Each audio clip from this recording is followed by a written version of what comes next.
미친 결정처럼 보였습니다. 우크라이나군이 포크로브스크 북쪽에서 후퇴하자 많은 이들이 도네츠크의 핵심 도시를 포기한다고 생각했습니다. 그들은 포기한 게 아니라 우크라이나군이 러시아 남부군을 무너뜨리려 전략적으로 희생한 것이었습니다. 포크로브스크는 희생되었고 우크라이나는 다른 곳에서 더 큰 것을 준비할 수 있었습니다. 그리고 그 도박은 성공을 거두었습니다. 자포리자에서 러시아에 대한 완전한 승리가 찾아왔습니다. 처음 보면 우크라이나 도네츠크에서 일어나는 일이 악몽처럼 보입니다. 포크로브스크와 인근 정착지들이 공식적으로 상실되었습니다. AMK 매핑 X 계정에 따르면 러시아가 라딘스카를 탈환함으로써 포크로브스크 전체 집적지가 러시아의 통제, 해도이게 되었다고 합니다.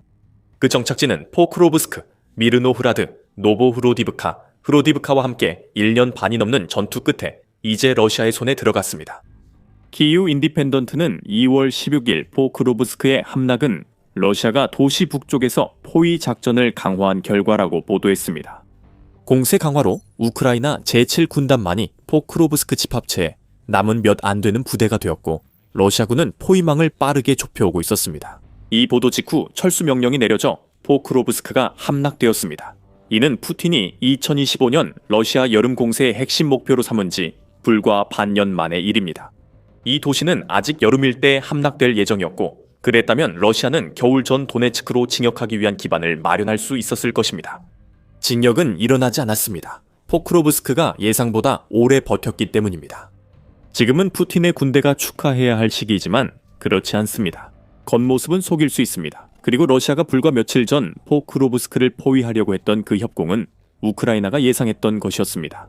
우크라이나가 포크로브스크에서 철수했을 때 이는 중요한 일이었고 도네츠크에서 작은 희생으로 다른 곳에서 큰 성과를 얻을 수 있었습니다. 이것이 포크로브스크 이야기의 반전입니다. 데이비드 X가 2월 18일 유로마이단 프레스 칼럼에서 설명했듯이 러시아군이 최근 포크로브스크와 미르노그라드 인근 도시들, 즉 훌야이폴레에서 북동쪽으로 100km 떨어진 곳에서 거둔 성과는 단지 그 도시들에 대한 러시아의 통제력을 강화할 뿐이며 러시아군이 궁극적인 목표를 향해 전진하는 데에는 별로 도움이 되지 않습니다. 도네츠크 주에서 크라마토르스크와 슬로비아츠크라는 쌍둥이 도시는 북동쪽으로 50km 떨어져 있다고 X는 설명합니다.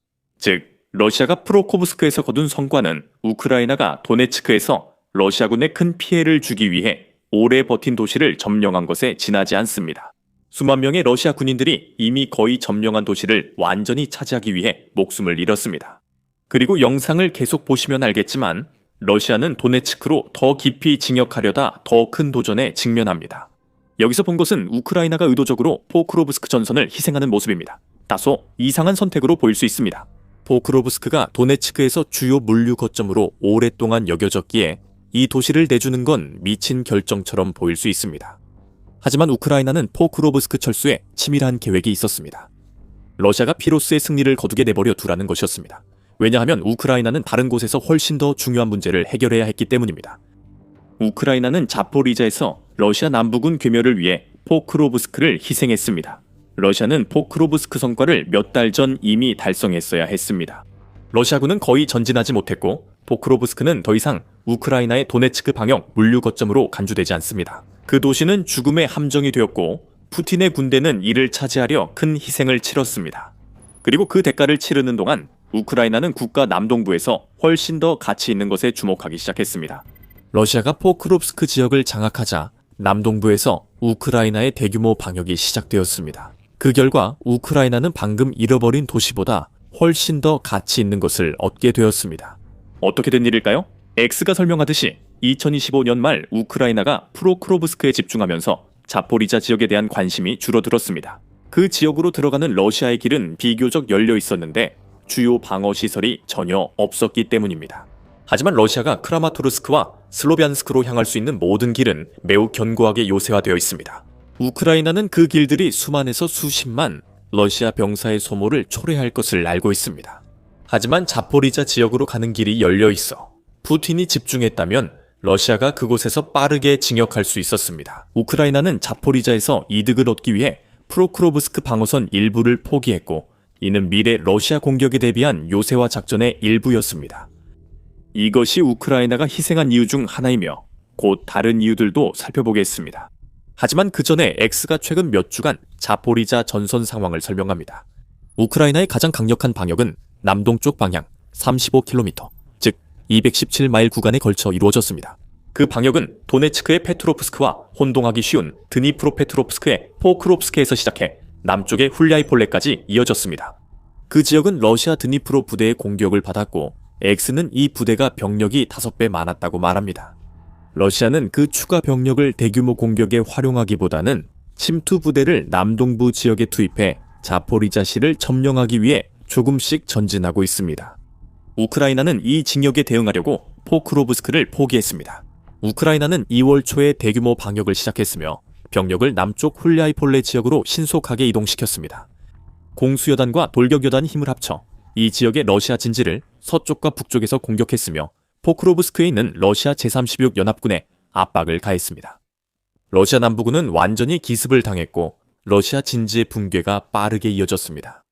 우크라이나는 2월까지 포크로브스크 북쪽에서 적극적으로 전투를 벌여온 425 돌격연대를 투입해 방역에 참여시켰습니다. 이것은 우크라이나의 희생 사례 중 하나입니다. 우크라이나는 연대를 이동하면 러시아가 포크로브스크로 진격할 수 있음을 알고 있었습니다. 그 대가로 이 연대는 남동쪽 공격에서 주도적인 역할을 하여 러시아가 지킬 수 있다고 생각했던 광대한 영토를 우크라이나가 해방시키는 데 큰 기여를 했습니다. 우리가 광대한 양이라고 하는 건 말 그대로입니다. 이 이야기를 더 깊이 다루기 전 이것이 더 밀리터리 쇼를 만드는 이유입니다. 전장 변화의 의미를 설명하기 위해서죠. 다음에 올 내용을 놓치지 않도록 구독 버튼을 눌러주세요. 이제 우크라이나의 포크로브스크 도박은 엄청난 성공을 거두었습니다. 러시아가 겪은 큰 타격이 도움이 되었는데 그 내용은 잠시 후에 공개하겠습니다. 프랑스 24에 따르면 우크라이나의 남동부 방역으로 인해 지난 2년 반 동안 가장 빠른 전장 진전을 이루었다고 합니다. 기억력이 좋은 분들은 우크라이나가 이렇게 큰 성과를 거둔 마지막 시기가 2023년 여름 대규모 방역 작전 때였다는 것을 떠올릴 것입니다. 그리고 2월 16일까지 우크라이나는 남동부에서 점령당했던 영토 201제곱킬로미터, 즉 78제곱마일을 탈환해서 했는데 이는 러시아가 12월 자포리자 방향으로 진격하면서 얻은 모든 영토와 거의 맞먹는 규모입니다. 탈환된 영토의 대부분은 자포리자시에서 동쪽으로 약 80km, 즉 거의 50마일 떨어진 구역에 집중되어 있는데 이것이 바로 핵심입니다. 한때 러시아가 침투하던 회색 지대였던 곳들이 이제는 완전히 우크라이나의 통제하에 있는 영토가 되었습니다. 그리고 그 통제력을 바탕으로 우크라이나는 오랫동안 존재해왔던 격차를 메우게 될 것이고 이는 러시아가 자포리자 지역으로 더 깊이 진격하려 할 때 큰 고통이 될 것입니다. 우크라이나는 아직 끝나지 않았습니다. 2월 18일 UA 와이어는 우크라이나군이 훌리아이폴레 인근 세계 전선에서 러시아군을 추가로 4.5km, 즉 2.8마일 밀어냈다고 보도했습니다. 이 징역은 우크라이나가 이미 올렉샌드리우카 훌리오폴라 추계 전선 20km, 즉 12.4마일 구간에서 이뤄낸 진전에 더해진 것이라고 매체는 전했습니다. 이번 징역으로 우크라이나는 타노바, 비보르바, 비슈네바 정착촌 인근에서 전진을 이뤄냈습니다. 우크라이나 남부 방위군 대변인 블라디슬라브 볼로신도 정찰 작전이 진행 중이라고 밝혔습니다. 우크라이나의 돌격 부대가 더 많은 러시아 침투자를 찾아내고 제거할 수 있도록 하여 해방한 영토에 대한 우크라이나의 통제력을 강화하기 위함입니다. 이 모든 것은 우크라이나 포크로우스크의 희생 덕분입니다. 우크라이나는 조금을 내주고 많은 것을 얻었습니다. 하지만 기억하세요. 저희가 말씀드렸듯이 이 모든 일에는 우크라이나를 도운 누군가가 있었습니다. 그 도움의 손길은 일론 머스크와 스페이스X에서 왔습니다. 이제 2월 초에 스페이스X는 오랫동안 기다려온 결정을 내렸습니다. 러시아가 장거리 드론 공격과 전선에서의 통신에 사용하던 불법 단말기들을 블랙리스트에 올려 러시아의 스타링크 접근을 차단한 것입니다. BBC 뉴스 러시아파는 2월 10일 그 한 번의 결정이 러시아 군대에 혼란을 가져왔다고 보도했습니다. 스타링크 덕분에 양측 군대는 신속히 정보를 교환하고 작전을 조율할 수 있었습니다. 이제 러시아는 스타링크를 사용할 수 없습니다. 우크라이나는 여전히 사용할 수 있습니다. 우크라이나의 단말기는 화이트리스트에 추가되어 여전히 작동하도록 보장되고 있습니다. 반면 러시아는 전장에서 병사들의 생명을 지켜주던 핵심 요소 중 하나에 접근하지 못해 공영에 처해 있습니다. 러시아는 큰 손실을 극복하려고 백업 통신망을 구축했지만 스타링크만큼 효과적이지 않습니다. 그래서 우리가 우크라이나 남동부에서 본 것은 우크라이나군이 러시아가 스타링크를 잃은 시점에 맞춰 진격을 시작했다는 점입니다. 그런 맥락에서 보면 포크롭스크의 희생이 더욱 이해가 됩니다. 우크라이나는 러시아가 전장에서 큰 이득을 얻고 있다고 믿게끔 속임수를 써서 자포리자 지역을 통해 기습적으로 진입해 스타링크 단말기가 끊겨 고립되고 취약해진 러시아 침투자들로부터 영토를 되찾으려 했던 것입니다. 또한 러시아의 더 불리한 점은 스타링크가 돌아오지 않는다는 것입니다. 푸틴 군대가 포크롭스크를 점령했더라도 이제 도네츠크로 진격할 땐 그동안 공격을 조율했던 편리한 통신 시스템 없이 움직여야 할 것입니다. 게다가 효과적으로라는 말도 과장일 수 있습니다. 우크라이나 재무부에 따르면 러시아는 지금까지 전쟁에서 125만 명이 넘는 병력을 잃었습니다. 이제 그 병력들이 스타링크에 대한 접근을 잃게 되면서 러시아의 미래는 훨씬 더 많은 사망자와 전장에서의 더욱 더딘 진전이 예상됩니다. 이제 우크라이나가 치른 중대한 희생과 그것이 러시아 남부군에 미친 영향에 대해 알게 되었으니 우리가 이미 여러 번 언급했던 핵심 질문에 답해야 합니다. 왜일까요? 평화 협상과 관련 있으니 그 이유를 알아보려면 계속 시청해주세요. 하지만 우크라이나가 포크롭스크에서 희생한 주된 이유는 자포리자 격차를 줄이기 위해서였습니다. 이미 러시아가 자포리자시로 가는 길이 꽤 열려 있었다는 말씀을 드렸지만 왜 그것이 중요한지도 알아야 합니다. 자포리자는 우크라이나의 주요 에너지 허브 중 하나입니다. 이미 러시아의 통제하에 있는 자포리자 원자력 발전소가 위치해 있을 뿐만 아니라 이 지역에는 드니프로 수력 발전소와 보티에보 풍력 발전소가 있으며 이 세 시설이 합쳐져 우크라이나 전체 전력의 25%를 공급합니다. 러시아가 자포리자를 마음대로 다루도록 허용하는 것은 사실상 푸틴에게 국가 전체 전력 공급의 4분의 1을 마음대로 할 수 있는 자유를 주는 것과 같습니다. 노바야 가제타는 러시아가 겨울 전과로 자포리자에 압박했으나 상당 부분을 우크라이나가 방역으로 되찾았다고 전했습니다. 자포리자시가 러시아 포병 사정권에 더 가까워지면서 푸틴 군대가 다른 우크라이나 도시들처럼 이곳도 잔혹하게 공격할 수 있게 됐습니다. 볼로시는 러시아가 헤르손과 드니프로 같은 곳에서 공수부대를 자포리자 주변 지역으로 이동시키고 있었다고 덧붙였습니다. 이는 아마도 봄 어느 시점에 도시를 집중적으로 공격하기 위한 준비였을 것입니다. 이런 이유로 자포리자는 꼭 보호해야 합니다. 그리고 우크라이나가 2026년 상황을 잘 아는 만큼 남동부 방역을 위해 포크롭스크를 희생하는 건 훌륭한 전략입니다. 우크라이나가 최근 러시아가 점령했던 많은 영토를 되찾으면서 러시아의 새로운 진영로를 미리 방어할 수 있게 됐습니다. 우크라이나는 포크롭스크에서 봤던 것과 같은 방어선을 구축할 것이고 이는 러시아가 자포리자시로 진격하기 전에 최근에 잃은 영토를 되찾기 위해 병력과 장비를 희생해야 한다는 것을 의미합니다. 본질적으로 우리가 보고 있는 것은 우크라이나가 러시아를 상대로 소모전을 기반으로 한 방어 전략을 다시 준비하고 있다는 것입니다. 그리고 러시아가 그 방어선을 뚫는 데 성공하더라도 큰 손실을 감수해야 하며 자포리자시는 결코 쉽게 점령할 수 있는 곳이 아닙니다. 우크라이나군의 로만 스비탄 대령이 노보야 가제타와의 인터뷰에서 설명했듯이 러시아의 공세는 2023년 가을 이후 단 한순간도 멈추지 않았습니다. 하지만 그들이 자포리자를 점령한다는 것은 아직은 전혀 가능성이 없습니다. 자포리자는 매우 큰 도시로 2022년 2월 침공 이전에는 인구가 70만 명이 넘었습니다. 현재 최대 50만 명이 그곳에 살고 있을 수 있습니다. 스비타는 2026년에 러시아가 자포리자시를 점령하지 못할 것이라고 믿으며 이것이 우크라이나의 모든 행동의 핵심입니다. 우크라이나가 방역을 통해 시간을 더 벌수록 더 나은 방어선을 구축할 수 있고 앞으로 러시아의 공격군에 더 큰 피해를 입힐 수 있습니다. 그래도 이런 질문을 해야 합니다. 도네츠크는 어떻게 될까요? 우크라이나 남동부에서 본 것 외에 포크롭스크 희생에 대한 두 가지 관점이 있습니다. 첫 번째 관점은 포크롭스크가 우크라이나에서 이미 역할을 다 했다는 점입니다. 그 도시는 분명히 물류 허브였지만 2025년까지 그 지역에서의 중요성은 상당히 줄어들었습니다. 2025년 러시아가 여름 공세를 시작한 후 포크롭스크와 주변은 우크라이나가 살상지대로 주로 사용했습니다. 이는 러시아 도네츠크 부대를 소모시켜 푸틴의 다음 행동을 막기 위한 의도였습니다. 포크롭스크는 러시아를 관통하는 소모전에서 매우 효과적으로 역할을 했습니다. 최근 2월까지만 해도 우크라이나 공수군 7신속 대응군단의 통신 책임자인 볼로디미르 펠레비 대령은 우크라이나의 새로운 언론에 러시아가 포크롭스크를 점령하려다 매달 약 6천 명의 병력을 잃고 있다고 말했습니다. 러시아군이 점령하려 했던 포크롭스크 인근 모든 거주지를 고려하면 그 수는 더 높았을 것입니다. 그 전에 데이비드 X는 자신의 참호 예술 칼럼에서 러시아가 2025년 1월부터 10월 초까지 포크롭스크를 점령하려다 1만 명의 사상자를 냈다고 썼습니다. 우크라이나의 새로운 목소리는 러시아가 포크롭스크 점령 시도 중 6개월간 1만 5천 명을 잃었으며 이 사상자는 모두 제7 신속대응 군단 방어 구역 내에서 발생했다고 밝혔습니다. 다른 곳에서도 손실이 더 있었을 겁니다. 여기서 중요한 점은 포크롭스크가 푸틴이 도시를 점령하기 위해 투입한 병력의 상당 부분을 파괴했다는 것입니다. 그리고 그 병력의 잔여 부대는 푸틴이 다음 단계에서 필요로 하는 임무를 수행하기에는 완전히 산산조각이 났다는 것입니다. 크라마토르스크와 슬로비아츠크를 점령하는 것이죠. 앞서 영상에서 그 두 도시를 언급했었는데 이 도시들은 포크롭스크보다 러시아에게 훨씬 더 힘든 난관이 될 것이라고 합니다.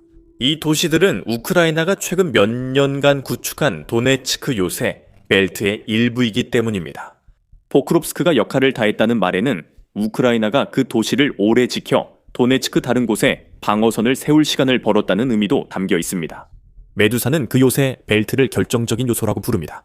왜냐하면 푸틴이 우크라이나에게 아무런 저항 없이 그 요새 벨트를 넘기라고 요구하고 있기 때문입니다. 하지만 이것은 푸틴이 보여주고 싶어하는 힘의 과시는 아닙니다. 러시아 대통령은 군대가 포크롭스크에서 도네츠크 요새 벨트로 진격할 때 지옥 같은 상황에 직면할 것을 알고 있습니다. 포크롭스크의 희생 규모도 이 벨트가 러시아에 입힐 피해에 비하면 미미해 보일 것입니다. 유나이티드 24 미디어가 제공한 요새 벨트 방어 시설 내부를 보면 그 이유를 알 수 있습니다. 도네츠크 지역은 수마일에 걸쳐 이어지는 방어 요새 네트워크로 변모했으며 이 모든 방어선은 여러 겹으로 이루어져 있고 많은 요새들이 높은 지대에 위치해 있다고 합니다. 이로 인해 우크라이나의 포병 운용자들과 드론 조종사들은 침투를 시도하는 러시아군을 명확하게 관찰할 수 있습니다. 철조망, 지뢰, 대전차 방어시설, 그리고 수많은 드론들이 이제 러시아가 요새 벨트에 접근하기 위해 반드시 통과해야 하는 살상구역을 점령하고 있습니다. 또한 고기 분쇄기를 지나도 러시아는 여전히 요새 벨트 내 여러 도시를 점령해야 하며 일부 도시는 포크로브스크보다 더 큽니다. 이것은 전쟁 연구소가 러시아가 2028년까지 걸릴 수 있다고 말하는 임무입니다. 이는 푸틴 군대에서 최소 2년간 계속된 죽음이 더해진다는 의미입니다. 포크로브스크는 시작에 불과하며 우크라이나가 이를 희생한 것은 푸틴 군대에게 더 넓은 살상지대에서 도전해보라는 초대장과 같습니다. 그곳은 포크로브스크보다 훨씬 심각합니다. 그리고 자포리자에서 우크라이나는 이제 2026년을 푸틴이 침공을 시작한 이후 러시아군에게 가장 참혹한 해로 만들 수 있는 유사한 다층 방어선을 구축할 수 있는 위치에 있습니다. 마지막으로 조금 전 언급한 평화회담이 있습니다. 우크라이나가 포크로브스크를 희생한 것은 영리한 선택이었습니다. 왜냐하면 그것이 의미하는 바는 러시아가 이미 차지했다고 주장했던 것을 얻었다는 것뿐이기 때문입니다. 그리고 그것은 푸틴에게 결코 지렛대가 되지 않습니다. 푸틴은 평화회담에서 포크로브스크가 12월에 함락됐다고 말한 거짓말을 인정하지 않을 것입니다. 그리고 우크라이나의 경우 이제 남동부에서 해방된 영토가 거의 80제곱마일에 달하게 되었고 이것은 자랑할 만한 일입니다. 그리고 이것이 바로 지렛대입니다. 러시아가 우크라이나의 영토 양도를 압박하지만 우크라이나는 러시아가 점령지조차 지키지 못한다고 반박할 수 있습니다. 우크라이나의 최근 성과는 러시아와 우크라이나 특사들이 평화 조건 논의를 앞둔 시점에 이루어졌다는 점을 기억하세요. 우크라이나가 왜 영토를 양도해야 합니까? 도네츠크의 다른 곳에서는 러시아군을 죽음이 기다리고 있으며 방역 덕분에 방어시설 구축과 영토 확보로 자포리자에서도 비슷한 일이 일어날 것입니다. 우크라이나의 행동으로 러시아 남부 군대가 무너지고 도네츠크 러시아군도 지칠 것입니다. 우크라이나는 이번 대담한 도박으로 2026년에 러시아에 대한 완전한 승리의 길을 열었을지도 모릅니다. 이 모든 일이 벌어지는 동안 우크라이나는 드론을 점점 더 효율적인 살상 무기로 변화시켜 왔습니다. 우크라이나는 드론으로 맥도날드식 24시간 작전을 펼치며 러시아군을 이미 무너뜨리고 있습니다. 자세한 내용은 영상에서 확인하고 우크라이나 전쟁 분석을 원하면 밀리터리 쇼 구독도 잊지 마세요.